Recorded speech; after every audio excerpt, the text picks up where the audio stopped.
All right, welcome back, my friends. It's a Monday night at 11 p.m. We are going analog tonight. We got Captain Analog in the house, Mr. Xavier Burgos. How are you doing, my friend? Very good, Gene. How are you? I'm not doing bad. We tried to do this broadcast last week, but your Commodore 64 modem just wasn't holding up. You finally upgraded to an Amiga, so now you got a good internet stream. You're on 1996 technology, but we're here and we're going to talk turntables because you performed some magic.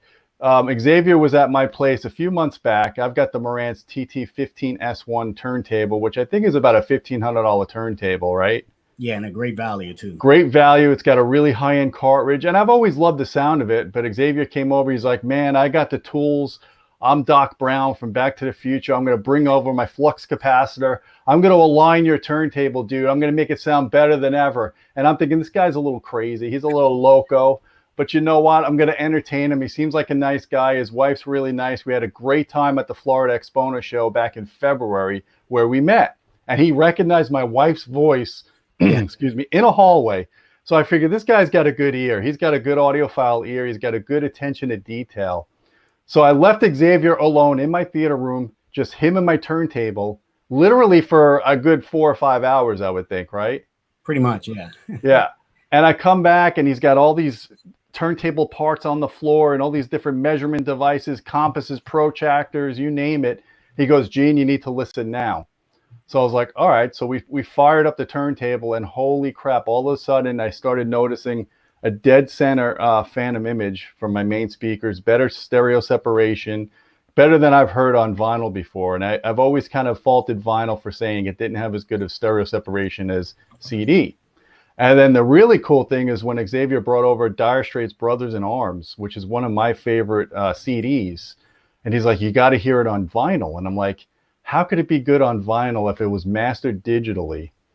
And I'm thinking to myself, there's no way, right? So he brings it over, and this is 2 vinyl discs.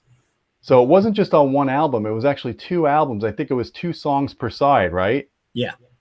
And what was the reason why? There's more songs per side, but they capture more detail when they actually put it in 2 separate vinyls. Yeah, so that's basically it. And we did an ABX test. I had the CD version of Brothers in Arms, then we had the vinyl version, the double disc set, and we kept going back and forth. And I have to tell you guys, as good as the CD sounded, I really liked the vinyl. It seemed like there was less compression in it, more bandwidth, and it was just, I was blown away. The noise floor was really low on it. I wasn't expecting to hear that from vinyl. He fixed the wow and flutter issue that was going on with my turntable where the woofers were going in and out, cut that down to about 1/10 of what it was.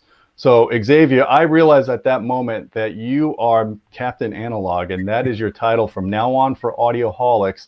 And I promised you that you're going to be reviewing turntables for us going forward. And here we are months later, and you've got a Fluance RT85 $500 turntable in your possession you've been spending the last few months playing and tweaking with.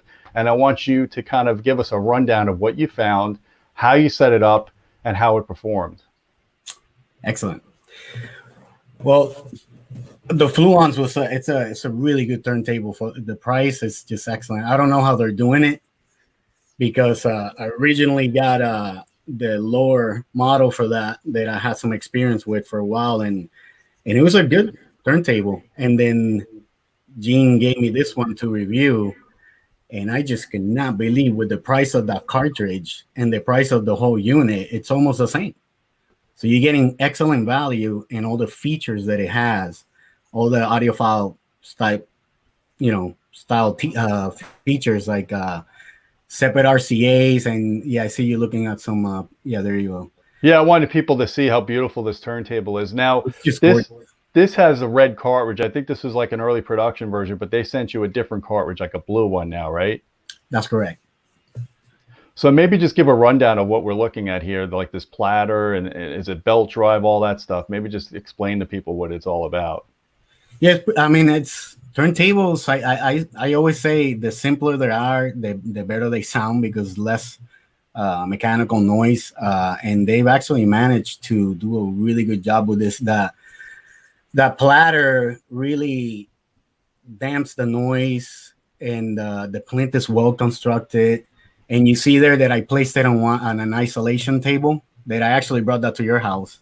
The white table you're talking about, right? Yeah, yeah, and it's just a great turntable there. So I wanted to see if it actually made a difference because that's one of my tests where I actually put it on the isolation table that I actually built.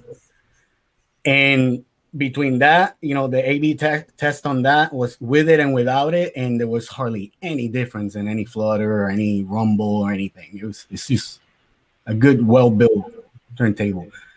So they did a good job of isolating it. Yes, Now, the how feet, hard was it to put this together?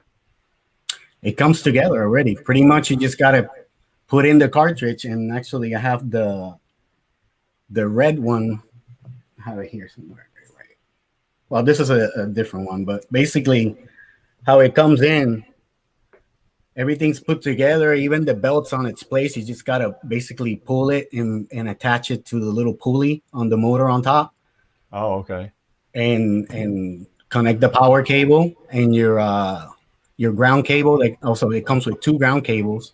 You get an extra one just in case, and that's it. It starts playing. It's You just know, that's pretty nice because I remember when I put together the Marantz one, it was all in pieces. You had to it was a pretty involved process to get that all assembled.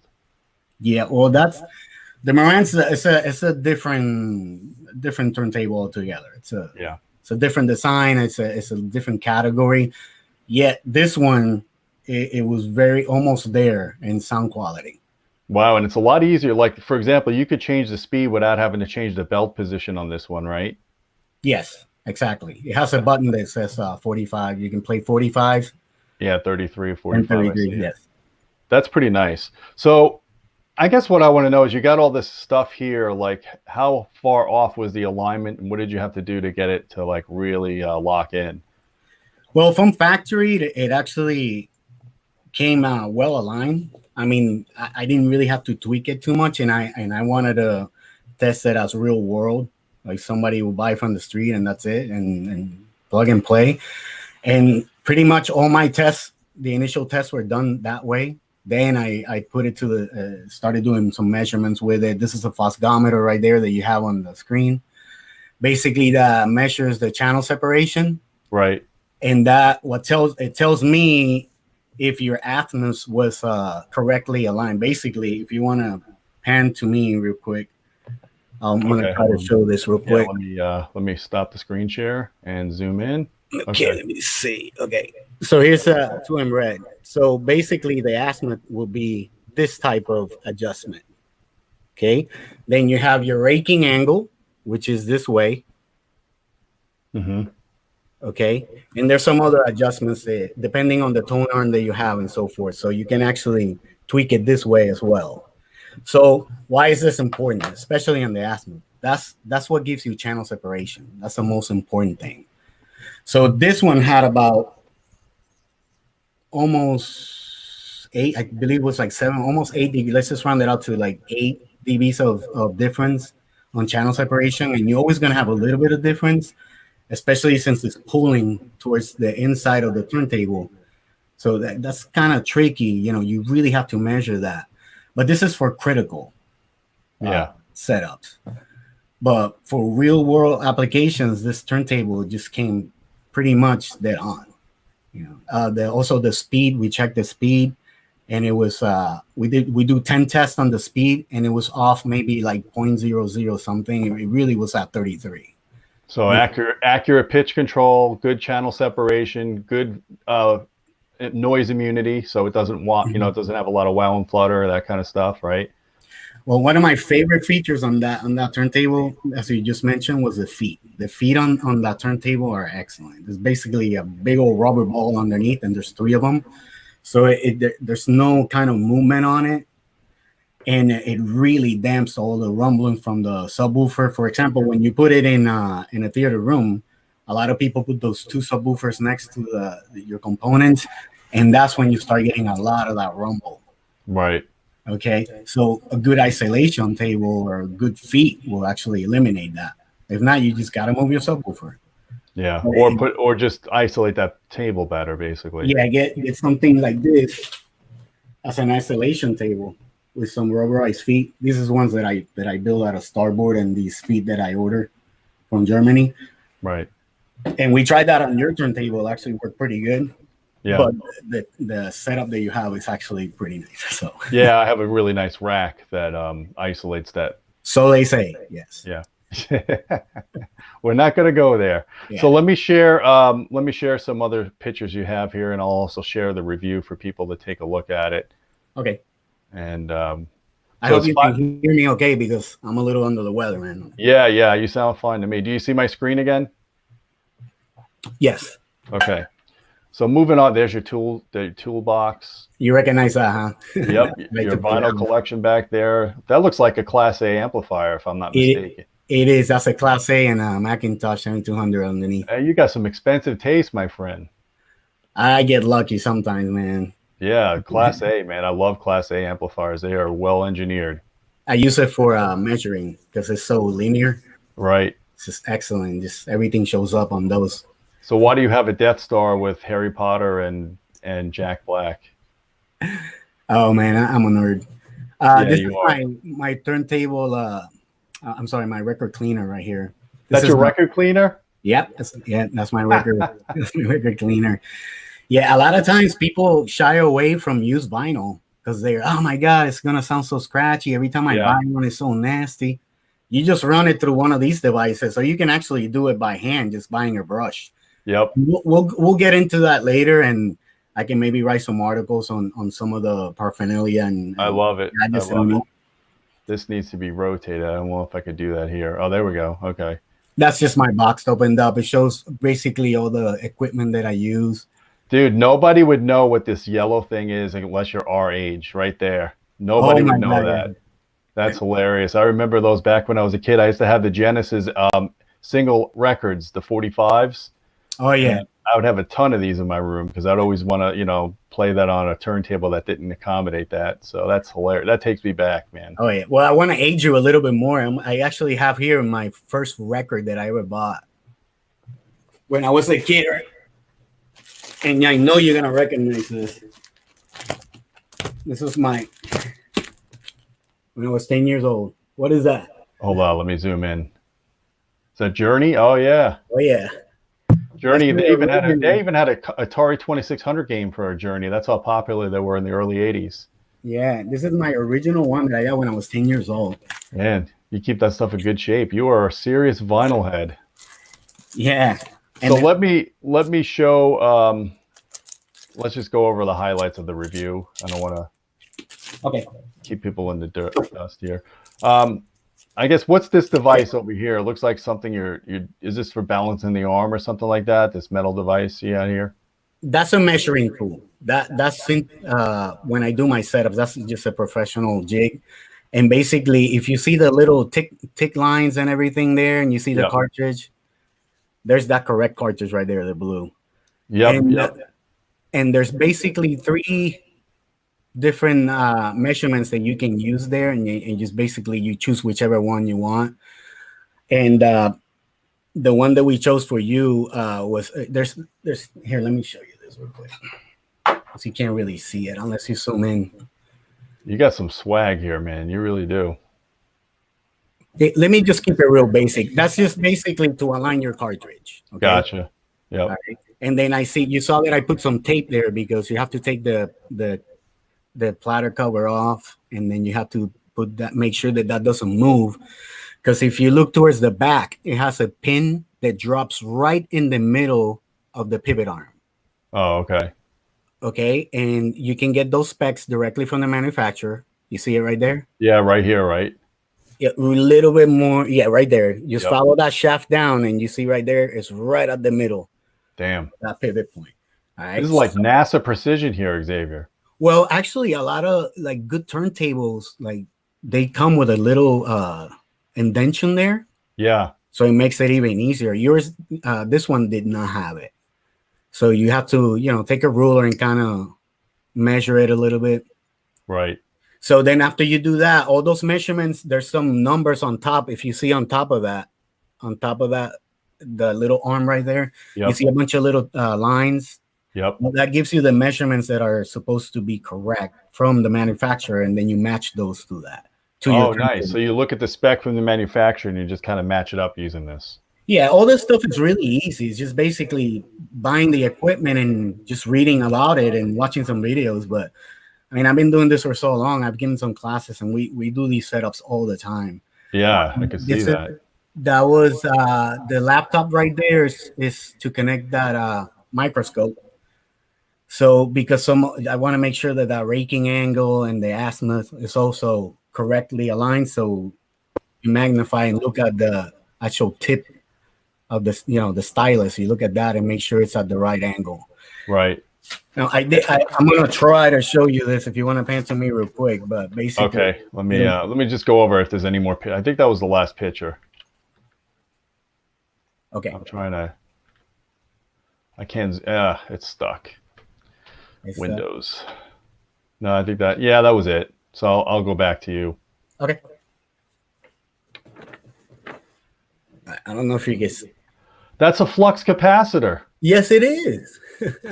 Well, this is a pretty good example because this is called elliptical right here. Uh-huh. So that's basically the shape of the tip of your stylus right there. And this is the blue, the 2M blue. Just so people know the difference on these two cartridges. This is the main difference. And this is the 2M red. Right. And it's a conical. So you see it's a little bit rounder versus this right here. So I did this little tick mark right here, this little line. Basically, that's how much information you're getting from the groove. So this is the record right here, and that's how much information you're getting. Well, on this one here, look how much more information you're getting. Oh yeah, it's a better, yeah. Okay. So that's one of the main differences on these two, and it's pretty much on this one you can hear the $200 difference in price. So there's a translation of better sound when you went to the blue from the red. Better channel separation, more information you're getting, and as long as you and the azimuth is, if you have it this way or that way, basically, if you have it too much this way or too much that way, you're getting different dBs on each channel, so you don't get the accuracy. Because I heard you mention something about locking in that picture, the voice in the middle, and that's due to that. You have to set it up correctly. But most cartridges come set up on these turntables. They come set up pretty good. So it gets you there. You're just kind of tweaking it for the ultimate performance, basically. Yeah, and the final test is your ears. Yeah. So let's just recap the actual written review. I'm going to show that real quick, and then I'll link this up. I'm linking the review up in the description of this video. You see my screen? Yes. Okay. So you guys could buy it directly on Amazon. I put a link within the review. It's $500. I think that includes shipping, if I remember correctly. And let's see, you have the only cons you have here are no platter mat included, optional available for purchase. I know you're big on the platter mats. You put a nice cork one on my turntable. Some plastic parts that may get damaged with heavy usage. Motor dust cover presents some issues on install. So this is pretty minor stuff considering the amount of performance you're getting. And the thing looks beautiful. You could also get it in a wood grain if you don't want it in black. That one's gorgeous too, yes. That's really nice. And there you guys could see the actual blue cartridge that it ships with. So I guess here's all the stuff that it comes with. It comes with, this is the bill of materials, if you will, of what you get for the $500. So I guess why don't you just give us like a synopsis of how it sounded? Because your reference turntable is the same reference turntable as mine, the Marantz one, which is 3 times the price of this one. How close do you think this turntable gets you in fidelity to the much more expensive Marantz?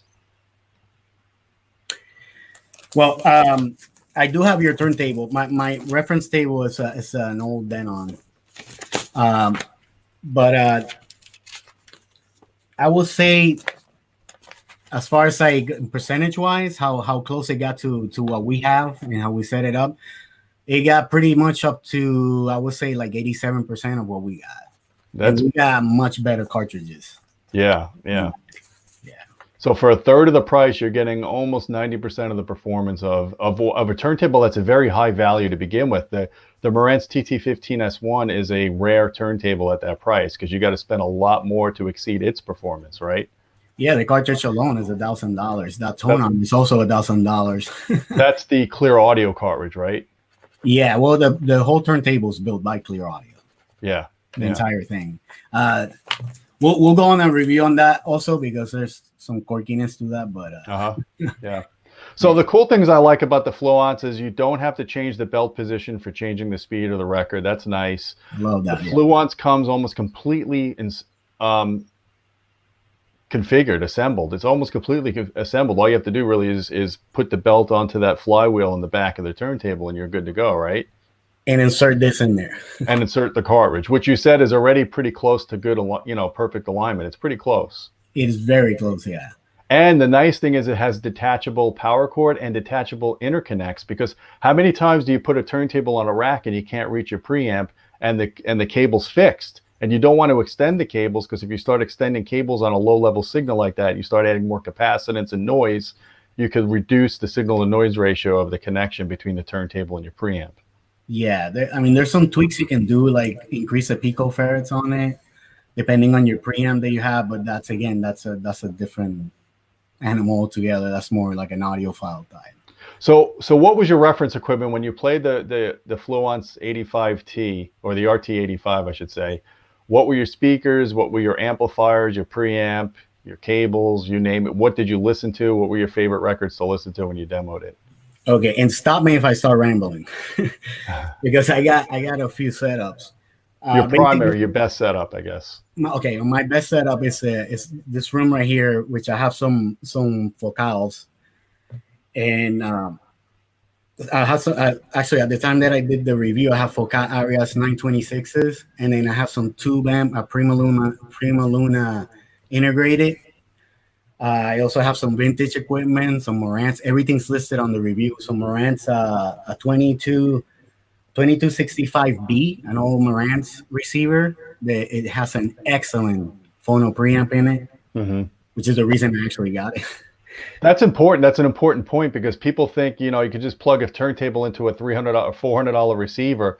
They have terrible phono preamp stages on them, most AV receivers. Yeah. The worst performance I got from that turntable was, first I hooked it up to my surround sound Yamaha Avantage that I have, and that didn't sound that good. And then a Denon that I just purchased, there's also a receiver. I just bought it, so it escapes my mind what model it was.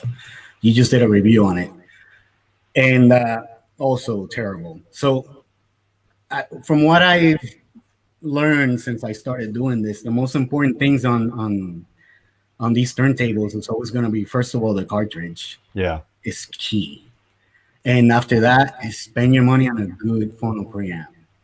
Yeah, you were pretty impressed when you came over and you listened to my Anthem STR separates. That had an excellent phono preamp, which I measured. When I measured that thing, it was textbook. It's the best you can pretty much get for phono. I was really shocked at how good the preamp stage was on that. So they did their homework on that setup. For moving magnet, it's a really good one. I mean, it was the sounded just as good as my reference one. Yeah, the Graham Slee 5. Yeah.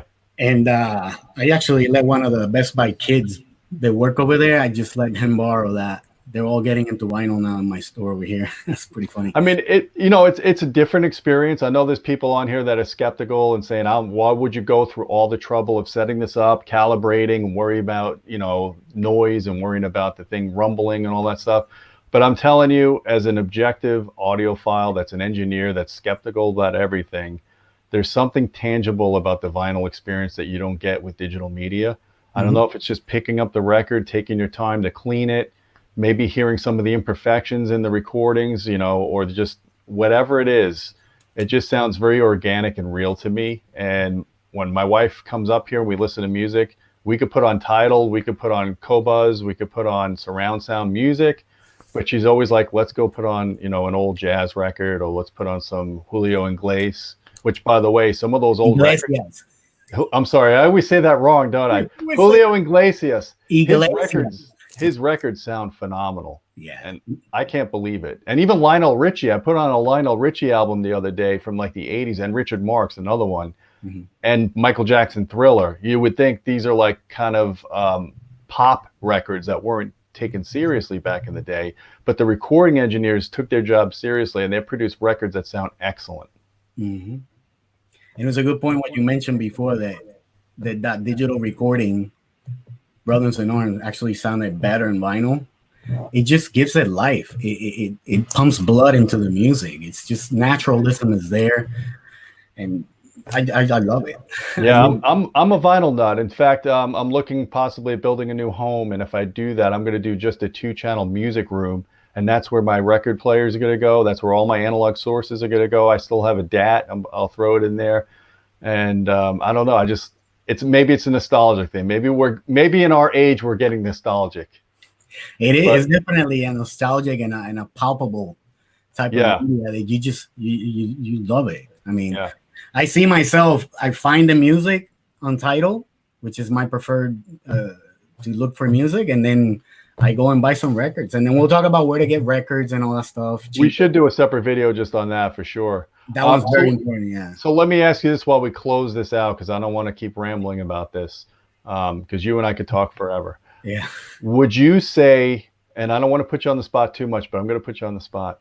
Right. Would you say the Fluance RT85 is the best or one of the best values for $500 to get a fully assembled turntable with a good cartridge out of the box? Do you think that's one of the best values out there right now? I think it is. It's up there. Yeah. It's definitely one of my recommendations right now. My top recommendations, yes. Well, that's awesome, guys. You heard it from Captain Analog here, who lives and breathes turntables. He lives and breathes turntables like I live and breathe receiver power claims. And tube amps, too. And you like the tube amp. You got to bring some of those tube amps over my house so I can measure them. Let me know. That will be fun. So, guys, I hope you like this video. We're going to get Xavier more involved here on the 2-channel side and on the analog side, because there's a demand for this. And I love this guy's passion. This guy really knows analog audio. We're trying to get everybody to specialize in different areas on Audioholics to bring you even the next level of service here. So if you like this video, please thumb it up. Please share it. YouTube has changed their policy over the last few months that if you don't get a lot of shares on a video, it just goes off the map after a week or two. So I appreciate if you guys keep this video alive, keep the analog alive, keep vinyl sales going. Share this video. Tell us what you think if you've got a Fluance turntable or what you have. You tell me what you think is the best value in a $500 turntable, because this is a pretty good price range to be at for turntables, and it looks like Fluance kind of hit one out of the park. And Xavier did a great job in this review, so I encourage you guys to read the review online. Also, join our Patreon at patreon.com/audioholics. You can do special requests on videos you'd like us to see covered. You can have one-on-one chats with us over there. There's just a lot of perks to being a patron. And Xavier, thanks again for coming online with us. This is the first of many videos, I hope. We'll try. All right. Well, until next time, my friends, keep listening. Keep listening.